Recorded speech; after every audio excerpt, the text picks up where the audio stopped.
गायत्री मंत्र उच्चारण करेंगे। ओम भूर्भुवः स्वः तत्सवितुर्वरेण्यं भर्गो देवस्य धीमहि धियो यो नः प्रचोदयात्। ॐ शान्ताकारं भुजगशयनं पद्मनाभं सुरेशं विश्वाधारं गगनसदृशं मेघवर्णं शुभांगं लक्ष्मीकान्तं कमलनयनं योगिभिर्ध्यानगम्यं वन्दे विष्णुं भवभयहरं सर्वलोकैकनाथम्। ॐ यं ब्रह्मा वरुणेन्द्ररुद्रमरुतः स्तुन्वन्ति दिव्यैः स्तवैर्वेदैः साङ्गपदक्रमोपनिषदैर्गायन्ति यं सामगाः। ध्यानावस्थिततद्गतेन मनसा पश्यन्ति यं योगिनो यस्यान्तं न विदुः सुरासुरगणा। देवाय तस्मै नमः, देवाय तस्मै नमः। गीता माता ऑनलाइन कक्षा में आप सभी का स्वागत है। अभी तक की कक्षा में हमने 13 अध्यायों का अभ्यास भली भांति पूर्ण कर लिया है और जो कुछ जितनी समझ में मुझे आया एक सरल व्याख्या जो मैं कर सका अपनी स्वयं की अल्पमति के माध्यम से वो करने का प्रयास किया। उसी क्रम में आज से हम 14वां अध्याय आरंभ करेंगे जिसका नाम है गुणत्रय विभाग योग, जिसमें सत्व रज और तम 3 प्रकार के गुणों का विस्तृत वर्णन जो कि भगवान श्री कृष्ण अर्जुन को बतलाते हैं उसका हम करेंगे, अभ्यास करेंगे। तो गुणत्रय विभाग योग नामक जो अध्याय है 14वां अध्याय आज से हम आरंभ करते हैं और प्रयास ये चल रहा है कि यदि संभव हो थोड़ा आप शीघ्रता करेंगे तो प्रयास ये रहेगा कि हम इसको श्रावणी पूर्णिमा तक अर्थात 19 अगस्त जो कि रक्षाबंधन का दिन है उस तक हम ये पूरा श्रीमद् भगवद गीता का पाठ समाप्त करें, ऐसा प्रयास रहेगा।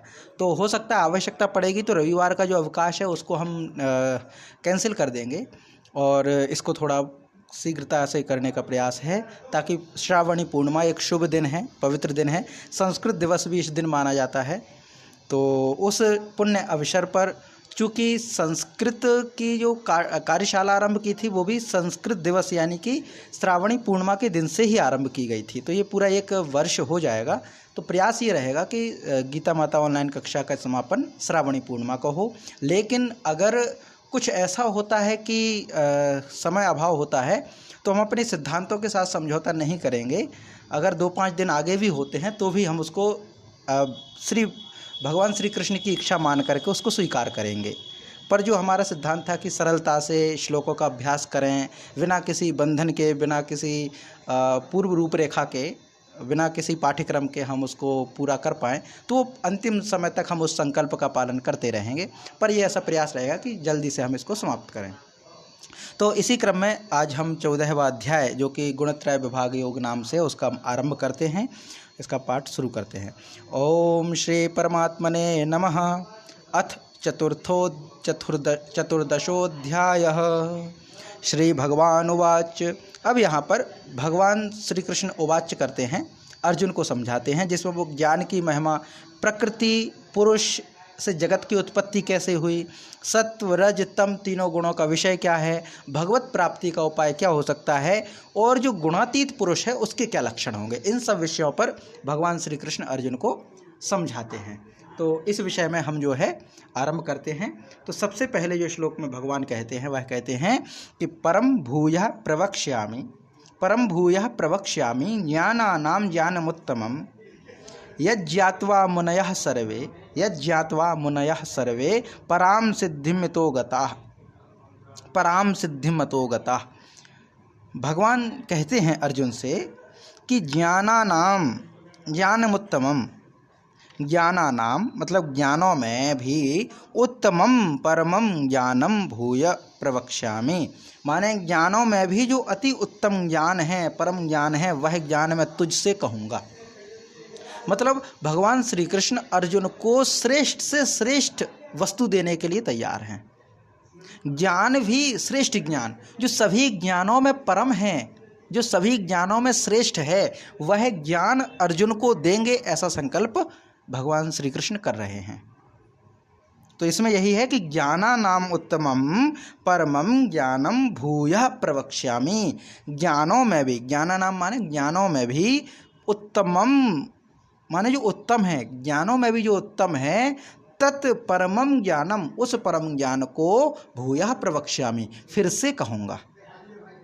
यहाँ पे भगवान श्री कृष्ण संकल्पित होते हैं कि हे अर्जुन, भगवान पहले बोल चुके, बहुत सारी बातें अर्जुन को बतला चुके हैं, मोह के विषय में, कर्मफल के विषय में, ये सब बतला चुके, भक्ति के विषय में जो कुछ कहना था, ज्ञान कर्म भक्ति, इन सब के विषय में बतला चुके हैं।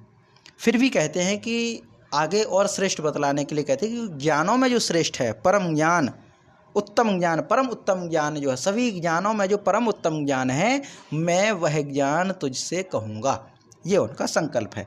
फिर आगे क्या कहते हैं, यत् ज्ञात्वा, जिस ज्ञान को जान करके, जिसको जान करके, किसको जान करके, तो जिस ज्ञान को जान करके सर्वे मुनयः इतः पराम सिद्धिम गताः, जिस ज्ञान को जान करके सभी मुनिजन, इतः मन इस संसार से मुक्त होकर के पराम सिद्धिम गता, परम सिद्धि को प्राप्त हो गए हैं, वह ज्ञान मैं तुझसे कहूँगा, ये भगवान श्री कृष्ण कहते हैं। तो मतलब 14वें अध्याय में भगवान श्री कृष्ण अर्जुन को अब वह ज्ञान देना चाहते हैं जो सभी ज्ञानों में श्रेष्ठ है, ऐसा ज्ञान देने वाले हैं जो सभी ज्ञानों में श्रेष्ठ ज्ञान है, वह अर्जुन को देना चाहते हैं।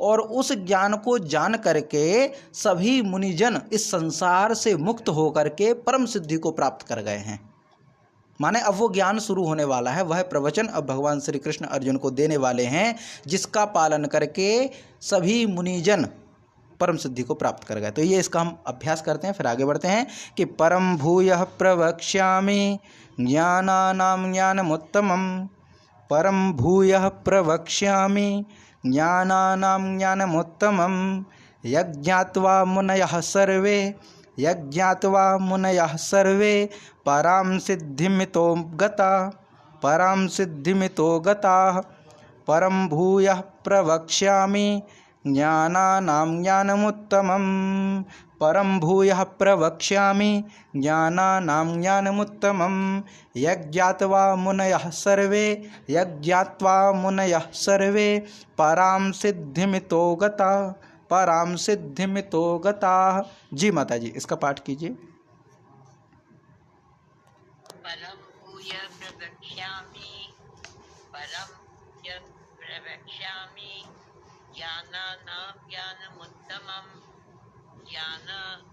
ज्ञानानां ज्ञानमुत्तमं, यज्ञात्वा मुनयः सर्वे, यज्ञात्वा मुनयः सर्वे परां सिद्धिमितो गता, परां सिद्धिमितो गता। जय माँ। इसके पश्चात आगे कहते हैं भगवान क्या कि इदं ज्ञानम उपाश्रित्य मम सार्ध्यम यमागत, मम सार्ध्यम आगत, सार्धम यमागत, सर्गेपि नोपजायन्ते, सर्गेपि नोपजायन्ते, प्रलये न व्यवन्ति च, प्रलये न व्यथन्ति च। इदं ज्ञानम उपाश्रित्य मम सार्ध्यम यमागत, सर्गेपि नोपजायन्ते, प्रलये न व्यवन्थित, व्यथन्ति च।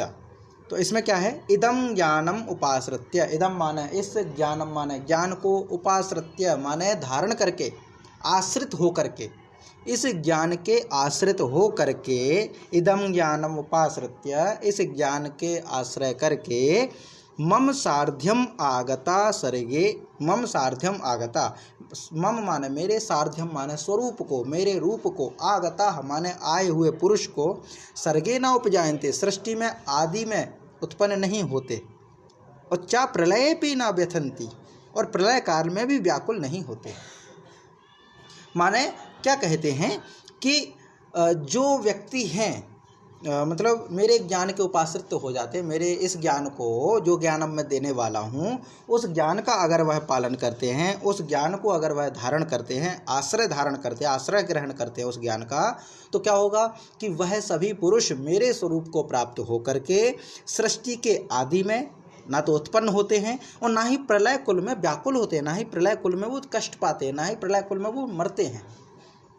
प्रलय काल जब होगा तो प्रलय काल में भी ना तो वो मरेंगे और सृष्टि काल में ना वो उत्पन्न होंगे, जो मेरे स्वरूप को प्राप्त हो गए। ये बात है, यह यहाँ पर कहा गया है। माने क्या कहा गया है कि सर्गे ना उपजायन्ते। सर्गे माने पृथ्वी का जो सर्ग है, सर्ग का मतलब उत्पत्ति है, और प्रतिसर्ग माने प्रलय है।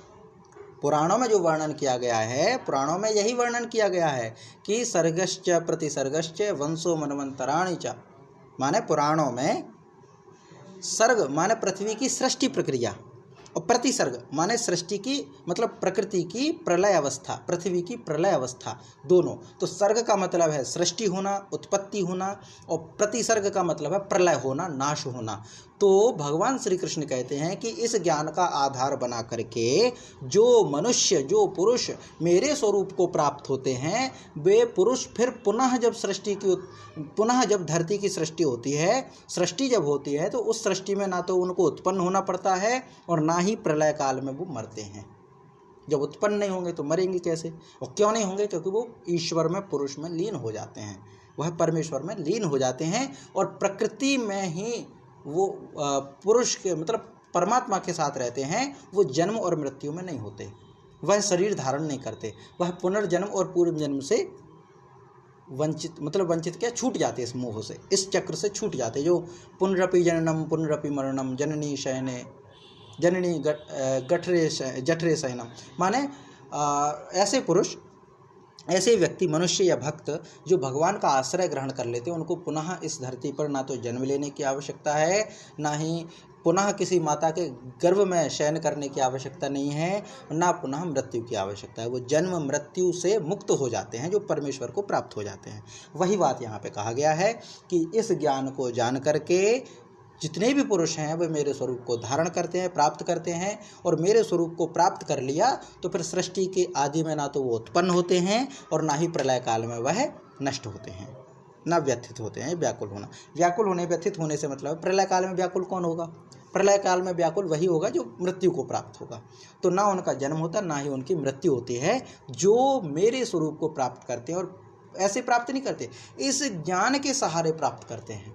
इस ज्ञान का आश्रय लेकर के जो मेरे स्वरूप को प्राप्त करते हैं, वह सृष्टि की आदि प्रक्रिया में भी नहीं होते और ना ही प्रलय प्रक्रिया में होते हैं। माने वो इस प्रकृति के जो ये धरती यानी माया रूपी जो ये चल रहा है संसार, इसमें प्रभावित नहीं होते, इसमें वो किसी किरदार में नहीं रहते।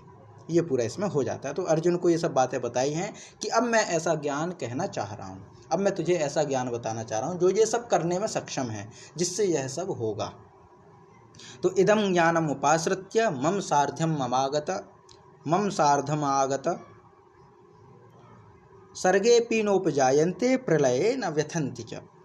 ये पूरा इसमें हो जाएगा कि इस ज्ञान का आश्रय लेकर, धारण करके मेरे स्वरूप को प्राप्त हुए पुरुष ना तो सृष्टि के आदि काल में उत्पन्न होते हैं और ना ही प्रलय काल में नष्ट होते हैं। ये पूरा इसमें है। तो इसका हम पाठ करते हैं। ये ज्ञान की विशेषता है।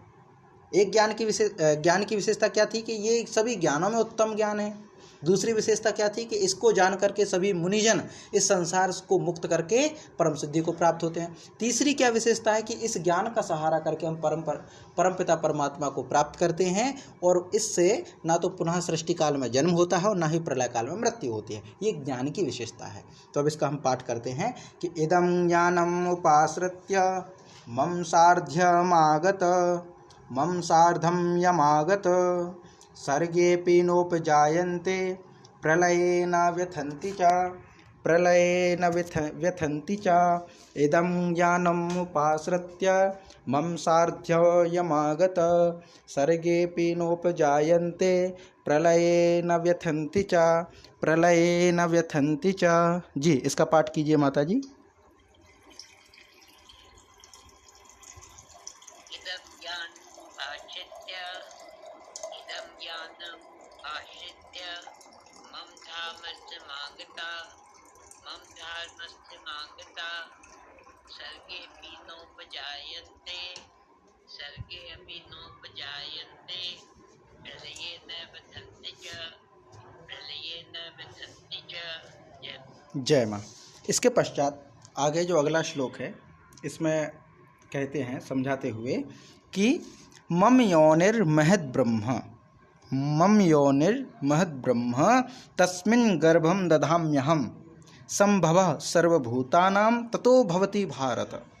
अब ये उत्पत्ति के विषय में बतलाते हैं कि मम योनिर्महद् ब्रह्म तस्मिन् गर्भं दधाम्यहम् तस्मिन् गर्भं दधाम्यहम् संभवः सर्वभूतानां ततो भवति भारत। अब ज्ञान यहाँ से प्रारंभ होता है। वो क्या कहते हैं कि इसमें कहते हैं कि हे भारत, हे अर्जुन, मम माने मेरी, महत् ब्रह्म योनि, महत् ब्रह्म मूल प्रकृति माने महत् ब्रह्म योनि जो है, महत् ब्रह्म से मतलब क्या, महत् ब्रह्म रूप जो मूल प्रकृति है। मूल प्रकृति माने जो इस सृष्टि को उत्पन्न करने का जो कारण है, जो प्रकृति है, उसकी बात कही गई कि महत् ब्रह्म। महत् माने विस्तार, ब्रह्म माने ब्रह्म का रूप, ब्रह्म का ही रूप प्रकृति है। माने ब्रह्म जो है प्रकृति के ऊपर है, ब्रह्म से ही प्रकृति है। और वो प्रकृति कैसी है, महत् ब्रह्म रूप है। तो महत् ब्रह्म रूप जो मूल प्रकृति है माने संपूर्ण भूतों का, संपूर्ण पदार्थों की जो मूल अवस्था है, जहाँ से सृष्टि आरंभ होती है, जहाँ से निर्माण शुरू होता है, उत्पत्ति शुरू होती है, उसकी अवस्था का वर्णन किया जा रहा है कि महत् ब्रह्म, वह महान ब्रह्म से उत्पन्न जो मूल प्रकृति है उसके बारे में कहा गया है। वह योनि, प्रकृति माने योनि, माँ के रूप में कहा गया है। तो वह अर्थात गर्भधान का स्थान है। जब प्रकृति उत्पन्न हुई तो गर्भ क्या बना, जैसे माँ का गर्भ होता है और एक पिता रहते हैं, माँ और पिता के द्वारा संतान की उत्पत्ति होती है, तो वैसे ही ये कहा गया कि प्रकृति जो है वो गर्भधान का स्थान है।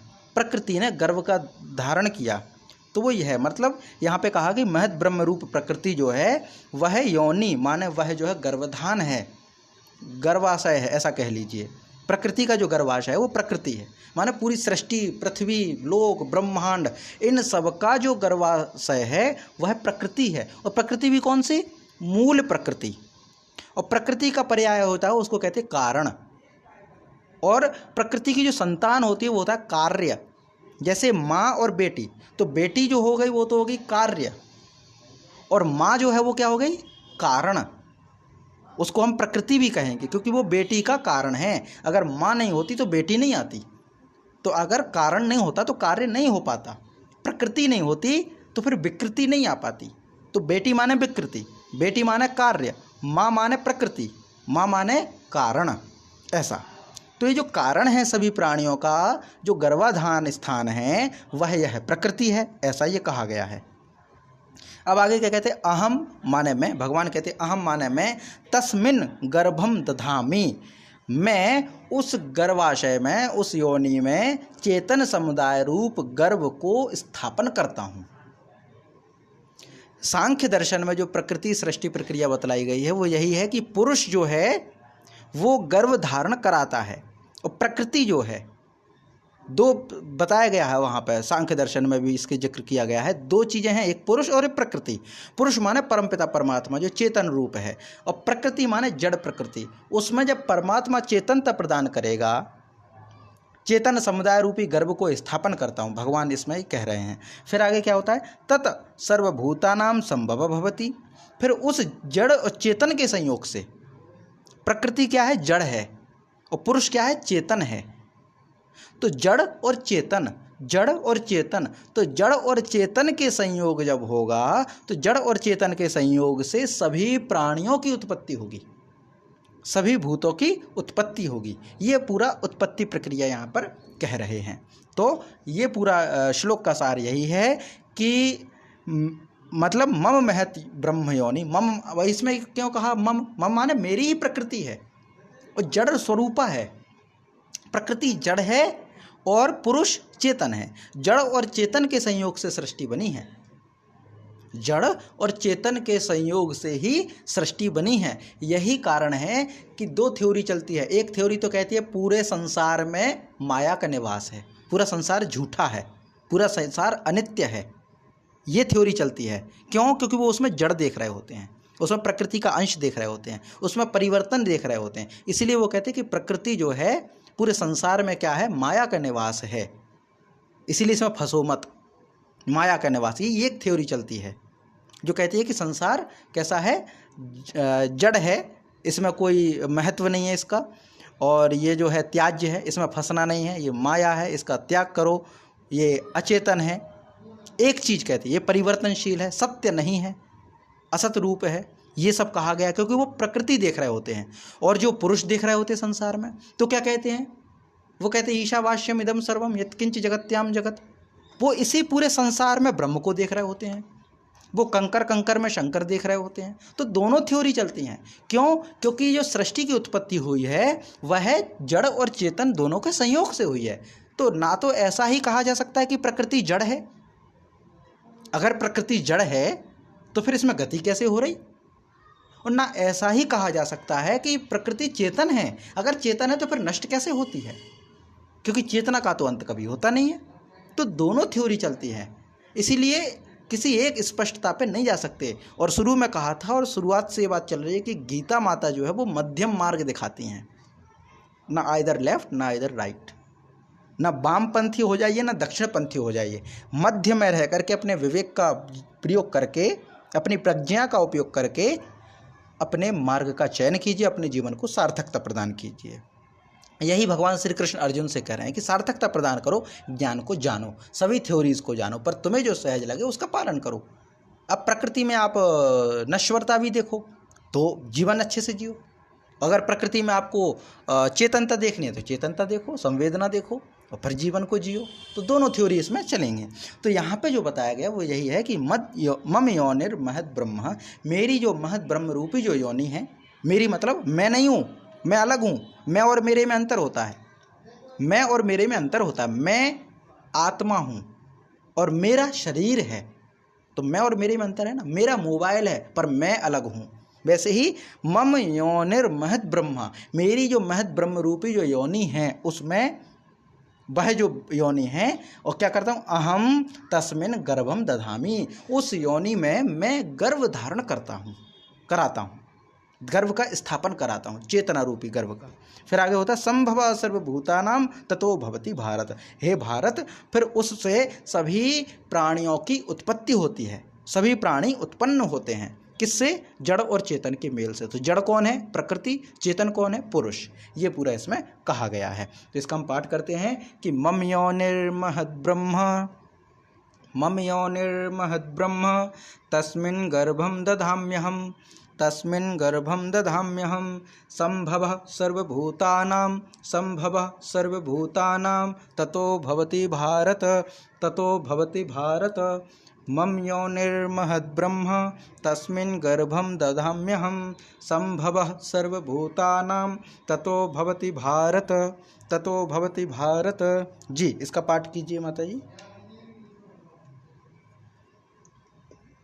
मम योनि महद् ब्रह्म, मम योनि महद् ब्रह्म, तस्मिन् गर्भं दधाम्यहम्, तस्मिन् गर्भं दधाम्यहम्, संभवः सर्वभूतानां, संभवः सर्वभूतानां, तद्भवति भारत, तद्भवति भारत। जय माँ। इसके पश्चात आगे है, कहते हैं सर्वयोनिषु कौन्तेय मूर्तयः संभवन्ति याः, तासां ब्रह्म महद्योनिरहं बीज प्रदः पिता। सर्वयोनिषु कौन्तेय मूर्तयः संभवन्ति याः, तासां ब्रह्म महद्योनिरहं बीज प्रदः पिता। तो अब क्या कहते हैं कि हे कौन्तेय, हे कुंती नंदन अर्जुन, सर्वयोनिषु माने विभिन्न प्रकार की योनियों में, विभिन्न प्रकार की सब योनियों में, या मूर्तयः जितनी भी मूर्तियां हैं, जितने भी शरीरधारी प्राणी हैं, प्राणी माने मूर्ति, मूर्ति माने आकार, मूर्त रूप। मूर्त रूप क्या है, अमूर्त रूप क्या है? तो मूर्त रूप ये शरीर है जिसकी मूर्ति बनाई जा सकती है। मूर्ति तो हम समझते हैं ना, लौकिक भाषा में प्रयोग करते मूर्ति, जैसे हम प्रयोग करते भगवान श्री रामचंद्र जी की मूर्ति, श्री हनुमान जी महाराज की मूर्ति, माँ काली की मूर्ति, माँ सरस्वती की मूर्ति, शंकर जी की मूर्ति, ऐसी मूर्ति तो रहती है। जो हम एक चित्र, जो शिल्पकार होता है, जो पत्थरों के द्वारा आकृति बनाई जाती है मूर्ति, तो वो मूर्ति है। मूर्ति माने एक आकार। तो शरीर जो है वो हमारा मूर्ति है, और आत्मा जो है वो अमूर्त है। अमूर्त माने उसका कोई आकार नहीं है, उसको एक्सप्लेनेशन नहीं किया जा सकता। तो शरीर माने मूर्ति। तो ये कहा गया है कि संभव ये याह मूर्तयाह, जितनी मूर्तियां हैं, मूर्तियां मतलब जितने भी शरीरधारी प्राणी हैं, सर्व योनिषु यानी सभी योनियों में, सभी योनि माने मानव एक योनि है, पशु बहुत सारी योनियां हैं, कीट पतंगों की अलग अलग योनियां हैं, जलचरों की अलग योनियां हैं, तो ये योनि है माने मनुष्य योनि है। ऐसे 84 लाख योनियों की बात की जाती है। तो सर्व योनिषु सभी प्रकार की योनियों में याह मूर्तयाः संभवन्ति, जितनी भी मूर्तियां उत्पन्न होती हैं, जितने भी शरीर उत्पन्न होते हैं, शरीरधारी प्राणी उत्पन्न होते हैं, शरीर को धारण करने वाले, तो शरीरधारी जो प्राणी उत्पन्न होते हैं, महत ब्रह्म माने वह प्रकृति, महत ब्रह्म मतलब प्रकृति, तासाम माने उन सबकी, योनि गर्भ धारण करने वाली माता है। प्रकृति क्या है? माता है, इसीलिए प्रकृति को माता कहा गया है। प्रकृति माता है। और अहम बीज प्रतः पिता, मैं बीज प्रदान करने वाला, बीज का स्थापन करने वाला पिता हूँ। मैं बीज प्रदान करने वाला पिता हूँ। बीज प्रदान पिता करता है, और माँ उस बीज से सृष्टि उत्पन्न करती है, माने शरीर को बनाती है, शरीर को रूप देती, आकार देती है, गर्भ धारण करती है। तो प्रकृति जो है वो सबकी माता है, सभी योनियों को धारण करने वाली है, सबको गर्भ धारण करने वाली है। इसीलिए वह जो है क्या है? माता है, उन सबकी माता है। किनकी? जितने भी शरीरधारी हैं उन सब की माता प्रकृति, माने हमारे शरीर की माता जो है प्रकृति है, आदि माता जिसको कहा जाना चाहिए। मूल प्रकृति जो है वह हम सबकी माता है, सभी प्राणियों की माता है, मनुष्य मात्र की नहीं, जीव जंतुओं की, सबकी जो माता है वो प्रकृति ही है, क्योंकि प्रकृति ही गर्भ धारण करती है। और पिता जो है वो परमात्मा, इसीलिए कहा परम पिता। परम माता क्यों नहीं कहा? शक्ति तो माता ही होती है, तो माता क्यों नहीं कहा? पिता क्यों कहा? क्योंकि पिता बीज रूपी है। पुरुष जो है वो बीज प्रदान करता है, पुरुष जो है वो बीज प्रदान करता है वीर्य के रूप में, और गर्भ धारण जो है वो माँ करती है प्रकृति के रूप में। तो यही यहाँ पर कहा गया है कि नाना प्रकार की योनियों में जितनी भी मूर्तियाँ हैं, यानी शरीरधारी प्राणी हैं जो उत्पन्न होते हैं, उन सबकी जो माता है, उन सबको जो धारण करने वाली है, उन सबको जो धारण करने वाली जो है योनि है वह प्रकृति है, माता है। और अहम बीज प्रदाह पिता, मैं बीज प्रदान करने वाला पिता हूँ, ये कहा। माने भगवान ने स्वयं को पिता कहा और प्रकृति को माता कहा। एक दूसरा और यहाँ पर प्रयोग किया जाता है, सूर्य को पिता माना गया है, और जो पृथ्वी है उसको माता माना गया है। सूर्य पिता है, प्रकृति माता है। और एक चीज़, जैसे यहाँ पे मनुष्यों में जो माताएं होती हैं, स्त्रियां होती हैं, उनका एक मासिक प्रक्रिया चलती है शुद्धिकरण की, जैसे वैसे ही प्रकृति की भी एक सर्कल चलती है। वो ठीक है कि वो 6 माह में या वार्षिक चलती है, जैसे हम प्रकृति में देखते हैं ना, पतझड़ आ जाना, फिर दोबारा से नए पत्ते उगाना, हर एक चीज़ को शुद्धिकरण हो जाना, नदियाँ अपने आप को शुद्ध करने में सक्षम होती हैं। वैसे ही जो महिलाओं का शरीर होता है, स्त्रियों का शरीर होता है, वह भी अपने आप को शुद्ध करने में सक्षम होता है। तो प्रकृति को इसीलिए भी माता कहा गया है, क्योंकि गर्भ धारण करने वाली जैसे स्त्रियां होती हैं उनका शुद्धिकरण आवश्यक है, वैसे ही प्रकृति भी गर्भ धारण करने वाली है, गर्भधात्री है, इसीलिए वह भी अपना जो है शुद्धिकरण करने में सक्षम है, इसीलिए वह अपना शुद्धिकरण करती है। तो यहाँ पर जो ये बात कही गई है, प्रकृति को माता और पुरुष को पिता, क्योंकि वो सबका बीज रूपी पिता पुरुष है, और सबको धारण करने वाली, गर्भ धारण करने वाली जो है प्रकृति है। तो पुरुष और प्रकृति, ईश्वर और प्रकृति, ईश्वर पिता है, प्रकृति माँ है, ये पूरी बात इसमें कही गई है। तो इसका हम पाठ करते हैं कि सर्वयोनिषु कौन्तेय मूर्तयः संभवन्ति याः तासां ब्रह्म महद्योनिर्, तासां ब्रह्म महद्योनिर्, अहं बीज प्रदः पिता, अहं बीज प्रदः पिता। सर्वयोनिषु कौन्तेय सर्वयोनिषु कौन्तेय मूर्तयः सम्भवन्ति याः तासां ब्रह्म महद्योनिरहं बीजप्रदः पिता, अहम बीजप्रदः पिता। जी, इसका पाठ कीजिए माता जी। सर्वयोनिषु कौन्तेय, सर्वयोनिषु कौन्तेय, मूर्तय सम्भवन्ति या, मूर्तय सम्भवन्ति या, तासां ब्रह्म महद्योनिर्, तासां ब्रह्म महद्योनिर्, अहं बीजप्रदः पिता, अहं बीजप्रदः पिता। जय माँ। इसके पश्चात अब आगे क्या कहते हैं इस विषय में, आगे बतलाते हैं कि प्रकृति से उत्पन्न हुए जो 3 गुण हैं वो जीवात्मा को कैसे बांधते हैं। जो जीवात्मा, जीवात्मा मतलब जीव से जुड़ी हुई आत्मा, वो जीवात्मा है, तो उससे कैसे बांधते। तो इसके लिए कहा गया कि सत्वम रजस्तमः इति गुणाः प्रकृति संभवा, सत्वम रजस्तमः इति गुणाः प्रकृति संभवाः निबध्नन्ति महाबाहो देहे देहिनम अव्ययम। अब क्या कहते हैं कि हे महाबाहो अर्जुन, अब अर्जुन को ऐसा ज्ञान मिल रहा है, हे अर्जुन, अर्जुन रूप में अर्थात हम सब भी, हम सब भी। तो हे अर्जुन, हे महाबाहो, सत्वम यानी सत्व गुण, रजः रजोगुण, तमः तमोगुण। तो सत्वम रजः तमः इति माने सत्व रज तम, ये तीनों प्रकृति संभवाः गुणाः, ये प्रकृति से उत्पन्न है, प्रकृति संभव, प्रकृति से उत्पन्न है, ये गुणा है, माने गुण है, तीनों गुण हैं। ये कैसे अव्ययम, ये कैसे हैं, तो कहते हैं कि अव्ययम देहिनम देहे निबध्नन्ति, अविनाशी जीवात्मा को शरीर में बांधते हैं। जीवात्मा को नहीं बांध सकते, आत्मा को नहीं बांध सकते, क्योंकि आत्मा तो पुरुष का रूप है, आत्मा जो है पुरुष का अंश है, जिसको उन्होंने बीज कहा, वो तो अंश है। लेकिन चूंकि जब आत्मा है वो किसी देह को धारण करता है, और देह किससे उत्पन्न है, प्रकृति से, और प्रकृति में क्या है, सत्वरजतम है, प्रकृति में सत्वरजतम है, तो प्रकृति से उत्पन्न जो शरीर है उसमें भी सत्वरजतम है, उसमें भी वही है सत्वरजतम, उस देह में है।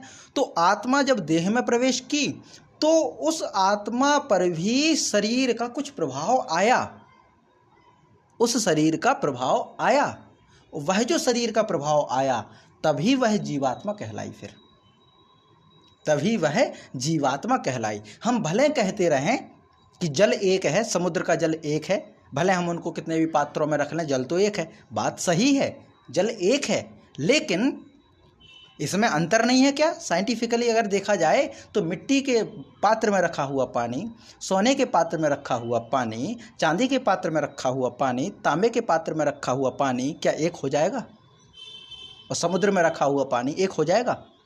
अगर एक है तो फिर ये कैसे है कि एक पानी खारा और एक मीठा है, एक पीने योग्य है एक पीने योग्य नहीं है। पानी दोनों है, पानी एक ही है, जल तत्व एक ही है, सबका जल तत्व एक है, शीतलता सब में है, अग्नि उससे भी बुझेगी इससे भी बुझेगी, ठीक है, लेकिन फिर भी कुछ तो अंतर है। स्टील के बर्तन में रखा हुआ पानी अलग है, कांच के बर्तन में रखा हुआ पानी अलग है, इसीलिए जल चिकित्सा का बड़ा महत्व है। सोने के पात्र का पानी अलग है, चांदी के पात्र का पानी अलग है, तांबे के पात्र का पानी अलग है, और कुएं का पानी भी अलग है, हैंडपंप का पानी भी अलग है, कहीं खारा पानी निकलता है। तो पानी भले एक है, जल भले एक है, लेकिन उसमें अंतर तो है, मूल जल तो नहीं है। वैसे ही भले आत्मा पुरुष से जुड़ी हुई हो, भले सबकी आत्मा एक हो, लेकिन शरीर अलग अलग है, सत्वरजतम से निर्मित जो शरीर अलग अलग है, तो इस कारण से आत्मा में कुछ अंतर आएगा। भले अविनाशी है लेकिन कुछ प्रभाव पड़ेगा, और वो जो प्रभाव पड़ेगा वो जीव कहलाएगा, और वह आत्मा जब जीव से जुड़ेगी तो जीवात्मा कहलाएगी। तो पुरुष की जो आत्मा है वो परमात्मा है, जिस पुरुष से अभिप्राय मेल फीमेल से नहीं, पुरुष से अभिप्राय है परमपिता परमात्मा से, परम चेतना शक्ति जो है उससे है, चेतन शक्ति उससे है अभिप्राय।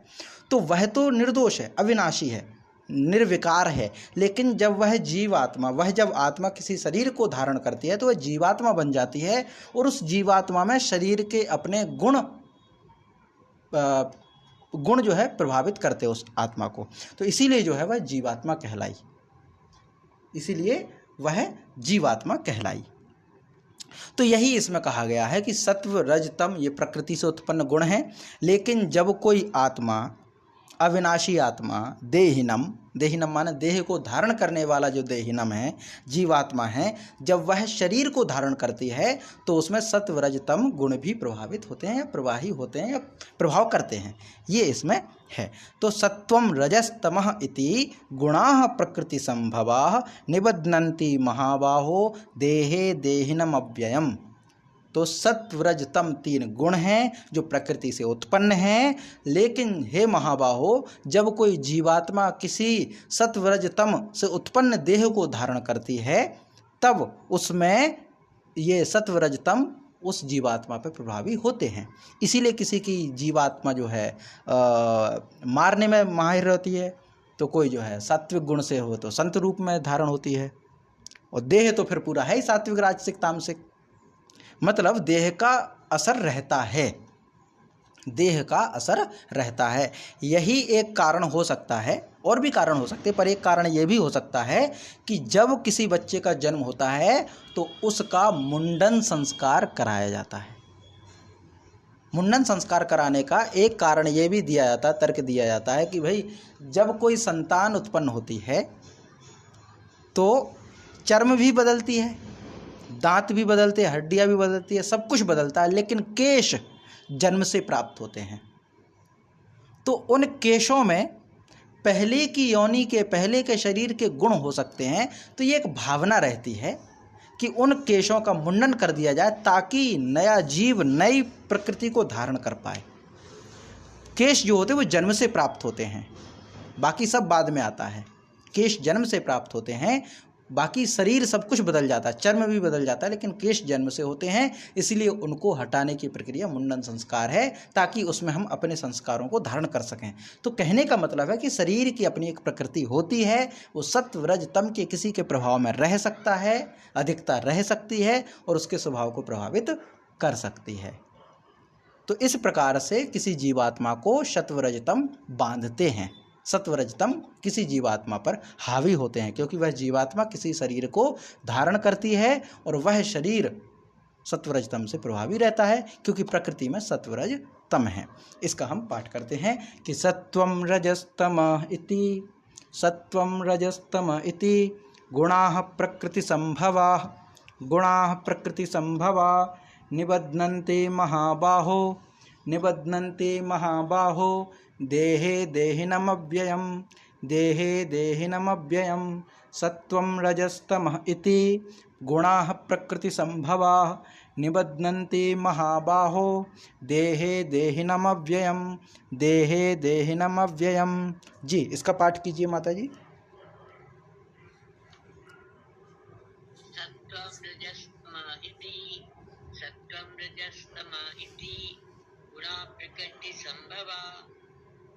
प्रकृति संभवा निबध्नन्ति महाबाहो, निबध्नन्ति महाबाहो देहे देहिनम अव्ययम, देहे देहिनम अव्ययम।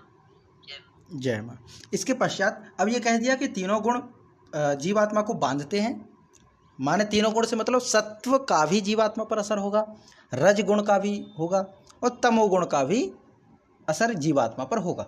तो अब ये तीनों का अलग अलग बताया गया है कि अगर सत्व का किसी जीवात्मा पर प्रभाव होगा तो क्या होगा।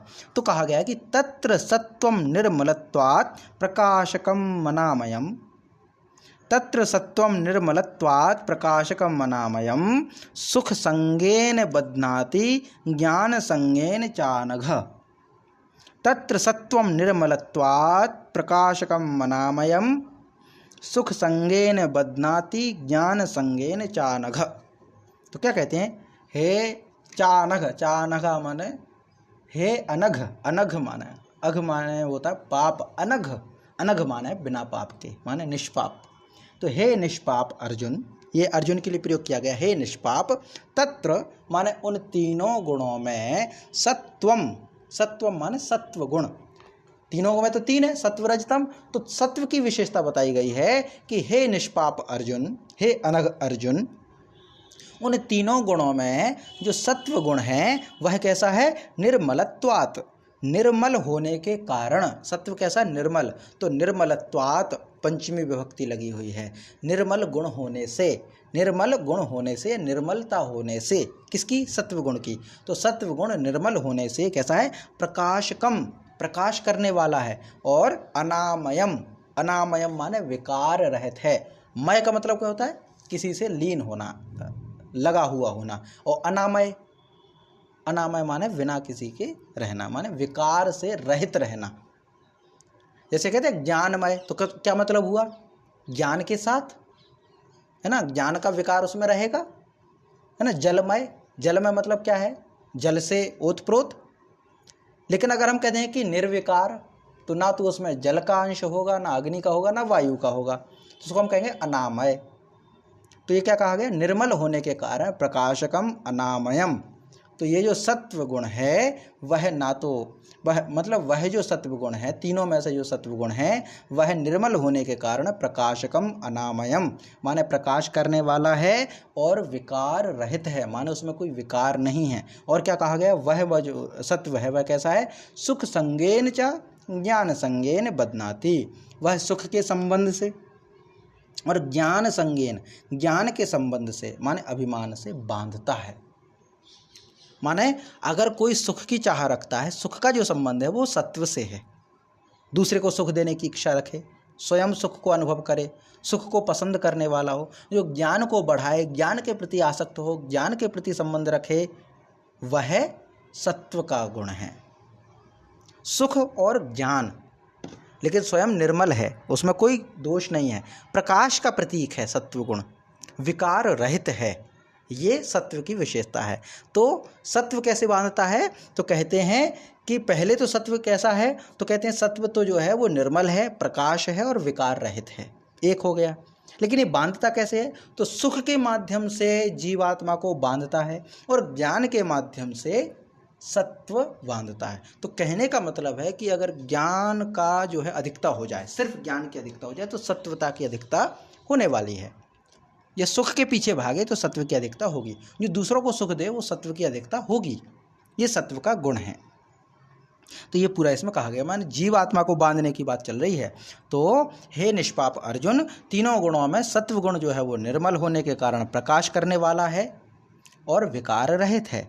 यह जीवात्मा को सुख संगेन ज्ञान संगेन बदनाती। यह जो है सत्व गुण है, यह जीवात्मा को सुख के संबंध से बांधता है और ज्ञान के संबंध से, यानी ज्ञान के अहंकार से, अभिमान से उसको बांधता है। बांधने से मतलब सीमित करता है। तो ये है सुख और ज्ञान, दो रास्ते से सत्व जो है जीवात्मा को बांधेगा, प्रभावित करेगा।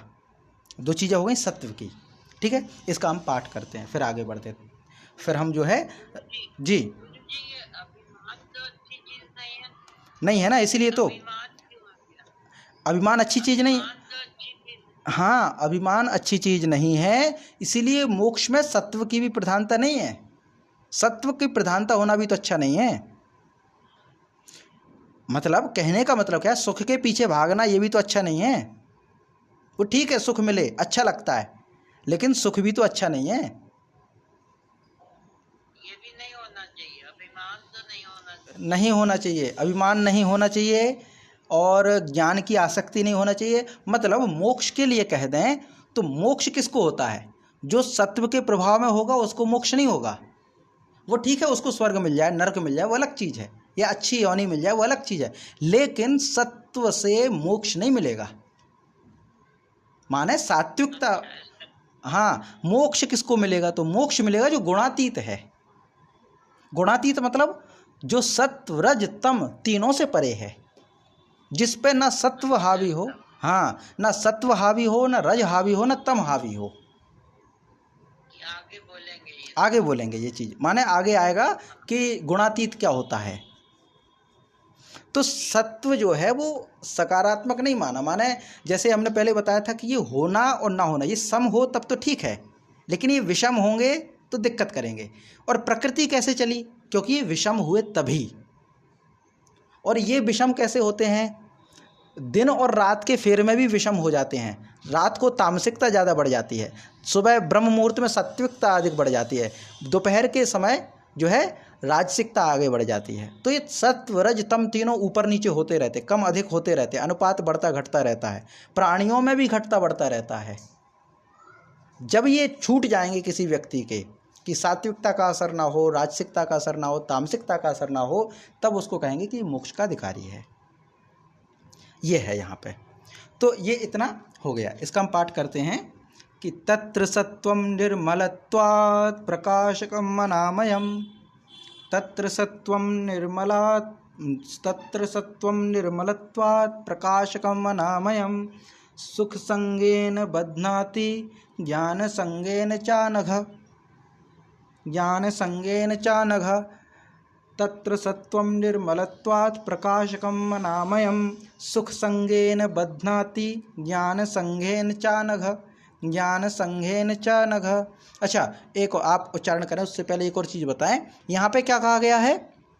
सुख संगेन ज्ञान संगेन बध्नाति। सुख एक चीज, संग का मतलब क्या होता है? पहले पढ़ चुके हैं, आसक्ति, और इसमें लगा है तृतीय विभक्ति के द्वारा।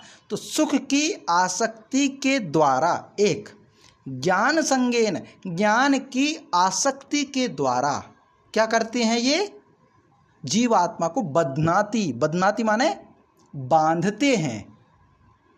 बांधना और मोक्ष दो अलग चीजें हैं।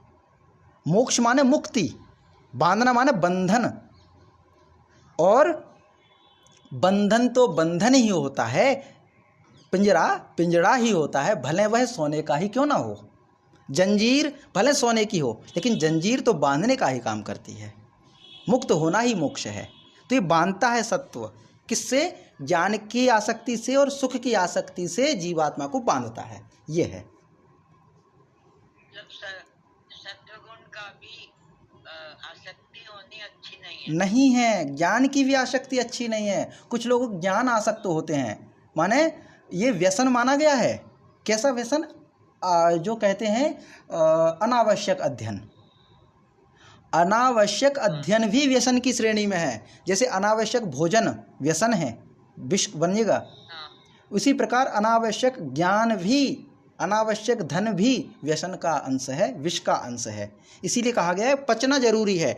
ज्ञान पच जाए वही उपयोगी है, धन पच जाए वही उपयोगी है, अन्न पच जाए वही उपयोगी है। आवश्यकता से ज्यादा नहीं होना चाहिए। हाँ, आवश्यकता से अधिक नहीं हो। आवश्यकता से अधिक मतलब क्या है कि हमने पढ़ तो बहुत लिया, और इतना हो गया कि हम ही पागल हो जाएं, हम ही भ्रमित हो जाएं कि करें क्या। ये तो ये कहता है, ये कहता है। इसीलिए कहते हैं कि ज्ञान सुनो, माने पहले ज्ञान कहाँ से मिलता था? सुनने से। तो चला श्रवण, फिर कहा जाता था श्रवण कर लिया तो फिर करो मनन। मनन का मतलब क्या है कि हमें कोई चीज़ मिली, उसको हम कैसे एडॉप्ट करते, कैसे एक्सेप्ट करते उस चीज़ को। ठीक, उसके बाद फिर आता था निदिध्यासन। निदिध्यासन का मतलब आपने जो सीखा, आपने जो पाया, उसको फिर जीवन में अप्लाई भी तो करो। लेकिन अगर हम पहली में रह गए, श्रवण में चलते रहे, सुनते रहे, तो क्या होगा? वो व्यसन बन जाएगा, वो विष बन जाएगा। अनभ्यासे विषम विद्या कहा गया ना, बिना अभ्यास के विद्या जो है विष है। इसीलिए कहा गया है कि अभ्यास करते रहो। अभ्यास करने का मतलब क्या है? आपने सीखा विद्या ददाति विनयम, तो विनय अपने अंदर लाना है, तब वो उपयोगी है। यह है जी। जी, इसका पाठ कीजिए माता जी। एक बार और पाठ करूं क्या मैं इसका? नहीं जी जी जी।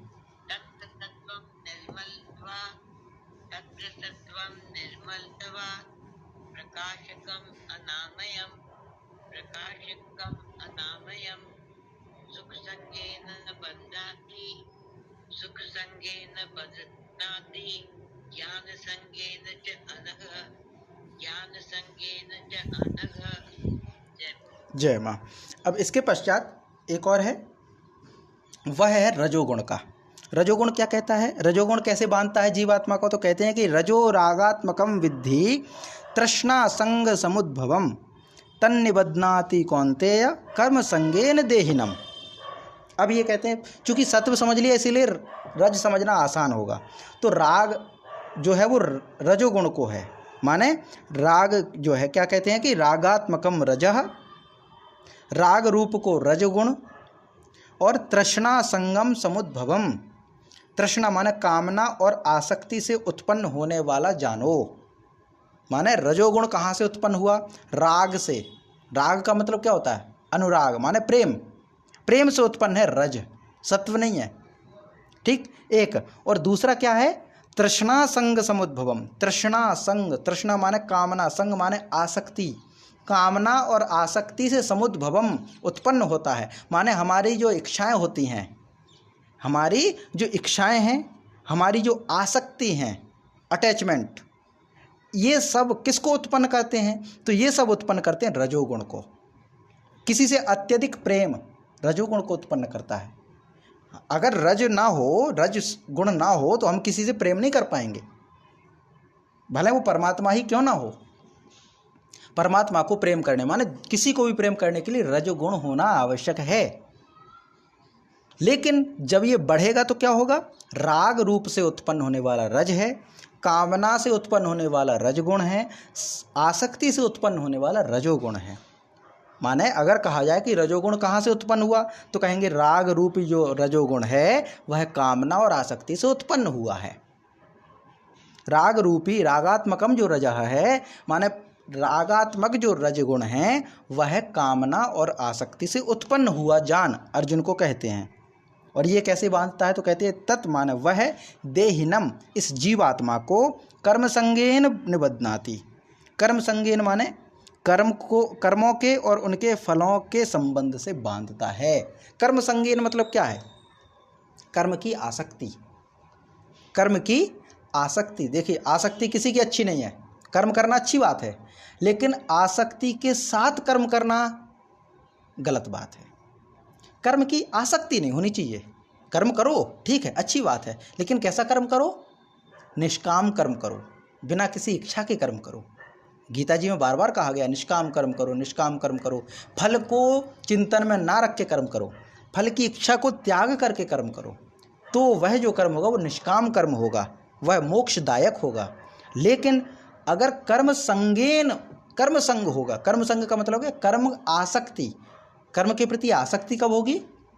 कर्म के प्रति आसक्ति तब होगी जब हमें फल का चिंतन होगा, फल प्राप्त करने की इच्छा होगी, तभी तो कर्म के प्रति आसक्त होंगे। ये नहीं कि नहीं मैं तो करते ही रहूँगा, ये करूँगा, ये करूँगा, ये करूँगा। क्यों? जो संत लोग होते हैं ना ज़्यादा, उनके ऊपर ये सिर पे ये भूत सवार नहीं होता समाज सेवा का।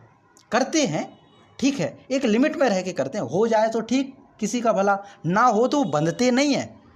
वो ये नहीं कि मैं तो पूरी दुनिया को बदल के रख दूंगा, ये करके रख दूंगा, वो कर, ये नहीं, वो इच्छाएं हैं आपकी। फिर मैं पूरी दुनिया को व्यसन मुक्त करके रख दूंगा, अच्छी बात है, करिए, लेकिन बिना संकल्प के। कर्म जितना कर, संकल्प से मतलब दूसरे अर्थ में कि अब मैं ये करके ही मानूंगा, वरना अगर मैं मरूँ, अगर मैं बिना इसको किए मर गया तो मुझे मुक्ति नहीं मिलेगी। तो ये क्या मतलब हुआ? आप कर्म से बंध गए, आपके अंदर कर्म की आसक्ति आ गई, और जब कर्म की आसक्ति आ गई तो मोक्ष नहीं होने देगी। तो कर्म की जो आसक्ति है उसके द्वारा जीवात्मा रजोगुण के द्वारा बंधता है। माने रजोगुण जो है वो अगर जीवात्मा को बांधेगा तो कर्म की आसक्ति यानी कर्म और उसके फल के बीच में बांधेगा। कर्म करना और फल प्राप्त करना, कर्म करना फल प्राप्त करना, ये रजोगुण का प्रधानता है। और कर्म और फल के बीच में ही पूरी दुनिया भटक पड़ती है। कर्म किया उसका फल भोगना, कर्म किया उसका फल भोगना, कर्म किया उसका फल भोगना, ये सर्किल तो चलता रहता है। अब इससे बाहर कैसे होंगे? तो कर्म करो, करना ही पड़ेगा, लेकिन फल की चिंता मत करो, फल को त्याग कर दो। और जब फल को त्याग कर दिया तो आप इस सर्कल से अपने आप बाहर हो जाएंगे। इसलिए कहा है कि जो ब्रह्मण्याधाय कर्माणि संगम त्यक्ता करोतिया, ब्रह्मण्याधाय कर्माणि, ब्रह्मणि आधाय कर्माणि, माने ब्रह्म को अर्पित करके जो कर्मों को करता है, और ब्रह्मण्याधाय कर्माणि संगम त्यक्त्वा करोतिया, संगम माने आसक्ति को त्याग करके जो करता है, लिप्यते न स पापेन पद्मपत्रमिवाम्भस, वह पाप से लिप्त नहीं होता, वैसे ही जैसे जल की बूंदें कमल के पत्ते पर चिपकती नहीं है।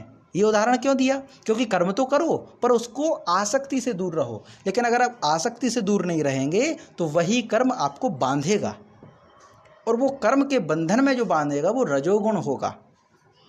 पहले जो ज्ञान और सुख से बांधता था वो सत्व गुण था, लेकिन जो कर्म और कर्म के बंधन से बांधेगा वह रजोगुण होगा। और रजोगुण क्या है? जो कामना और आसक्ति से उत्पन्न होगा, हमारी इच्छाओं से और हमारे आसक्ति से जो उत्पन्न होगा वो रजोगुण है। तो ये स्पष्ट हुआ। अब इसका हम पाठ करते हैं। रजो रागात्मकं विद्धि तृष्णा संगम समुद्भवम, तृष्णा संग समुद्भवम तन्निबध्नाति कौन्तेय कर्म संगेन देहिनम, कर्म संगेन देहिनम। रजो रागात्मकं विद्धि, रजो रागात्मकं विद्धि तृष्णा संग समुद्भवम, तृष्णा संग समुद्भवम तन्निबध्नाति कौन्तेय, तन्निबध्नाति कौन्तेय कर्म संगेन देहिनम, कर्म संगेन देहिनम। जी, इसका पाठ कीजिए।